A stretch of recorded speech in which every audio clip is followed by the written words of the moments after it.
Hi, everybody. Welcome to another edition of the Gladiators Roundtable. Thanks for joining us here on ClevelandGladiators.com. Doug Plagens here, along with Gladiators receiver Dominic Goodman, the quarterback Shane Austin, and receiver Collin Taylor, who became a little bit of a jack of all trades last week against Tampa Bay. And we'll talk about that here in just a moment. But Dominic Goodman first to get that victory against Tampa Bay, especially going on the road. How big was that one? You snapped out of a little losing skid, which is something you guys weren't used to lately. Yeah, it was big. It was a must-win game, especially losing two in a row. So it kind of, we just had to get that win and get back on the streak, and that's what we did. And Shane, with these two guys, these are two guys you worked with last season, now into this season, top two in receiving yards right now on the team. What's it like to get that chemistry going with these guys into this second year that you've all worked together? It's nice having guys that you've worked with before. Last season, felt like we're building our chemistry and whatnot, and still had success in that. But now we're able to hit the ground running. We were saying just starting up camp, it felt like we just had an extended bye week. We're just kind of continuing where we left off last season. So it's definitely nice, and it helps with that chemistry. And Collin, last week 4 touchdowns for the second straight week, and you had 1 defensive touchdown. I know you mentioned last season you'd played a little bit on the defensive side of the ball in college, but obviously a receiver by trade. Was that the most fun of your 4 touchdowns to score last week? There's something different, and I was talking about it the other day. There's something different about celebrating touchdowns with defensive players as opposed to celebrating touchdowns with offensive players. Because you kind of talk about touchdown celebrations and stuff with the offensive guys. When the defensive guys get out there, they just they hit you and push you around and throw you around. And it was definitely a good one. I don't think I could say it was the best of them all, because they're all fun. I like celebrating my touchdowns. I like celebrating Goody's touchdowns. I like celebrating Shane's. But that's definitely a memorable one. And Goody, you've played a little bit on the defensive side of the ball a few years ago. And we even saw you throw a couple of passes a couple of years ago when you got your number called to step in under center. But is there something in the Arena Football League where it comes to being more than your position? You've got to just be an overall football player, because in a lot of situations you don't know where your number could be called.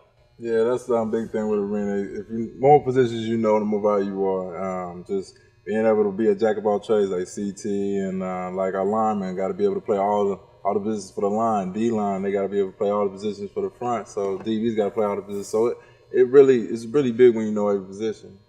Any position we might see you try, if you had to try out another one? Deeker showed us last year that he can also play kicker. He made that field goal, so now it's like, gosh, where can I fit in? I don't know if I'm big enough for the O-line. Don't know if I'm fast enough or react fast enough for the DBs. I would have to be receiver. I think just knowing the game, I think I wouldn't kill him with speed, that's for sure. But I think just with routes and having understanding and what's opening and where to get open, I could be like a Edelman type of receiver. Maybe. Well, you don't see too much of that in the arena game. You don't see much of the the halfback pass or things like, you don't have the natural running back in the backfield, but you don't really ever see that utilized. So you don't, yet. Maybe we're expanding the playbook. Right. See, you don't yet. We'll wait and see. Goody's our third string quarterback, right? Has been, like you said. He's back there. He can toss it around. I'm backing up Deeks at the holder. You could probably be a good third string holder. Third string holders could be my calling, actually. Third string holders. So that could be we all got other spots. We'll let you stick to quarterback because you're doing just fine there. So we'll keep it there. Now, fair enough. Now going into this week against Orlando, it's still early in the season, but you guys are playing another team with the same record as you guys. 2-3-2 teams. They're leading their division. Pretty important game here for this early stage.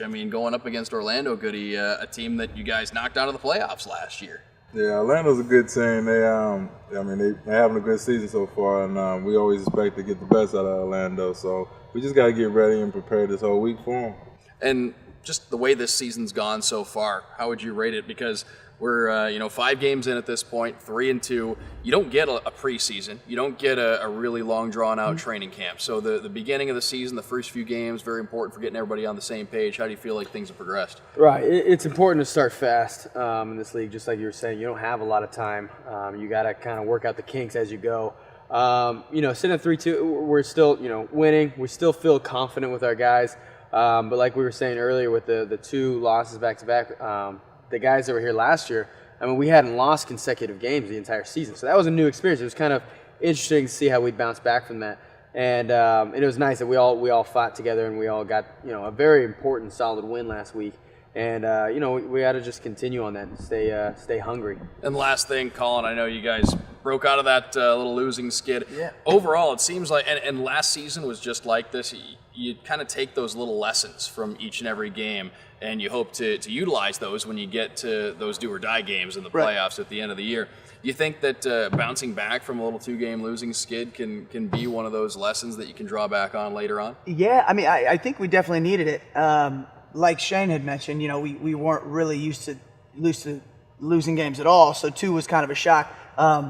But it really didn't bug us. The guys on the team, it didn't really bother us. I know some other people were kind of wondering, what kind of year we're going to have, what team this was going to be, just because we had a couple losses. There was really no reason to change our mentality, or we didn't do anything different, after those losses. But you do kind of pick apart the film a little bit. When you lose, you pick it. Could have done this, you could have done that. When you win, you get away with some things, and you kind of figure, oh, okay, we won, so it's no big deal. So we kind of had to go back to the basics and see what we were doing wrong when we got those losses. Kind of start the thing over, but like I said earlier, not do anything too crazy. So that's what we did last week. Kind of went back to the basics and had a good win there. And Orlando's going to be tough. They bring a lot of stuff on defense. Also, their receivers are pretty fun to watch. Got a couple guys, 6'4" and 6'6". So they got some good players. Got 2 really good quarterbacks. So it'll be a battle. It'll be a lot of points are going to be scored, and it'll be a fun game to watch.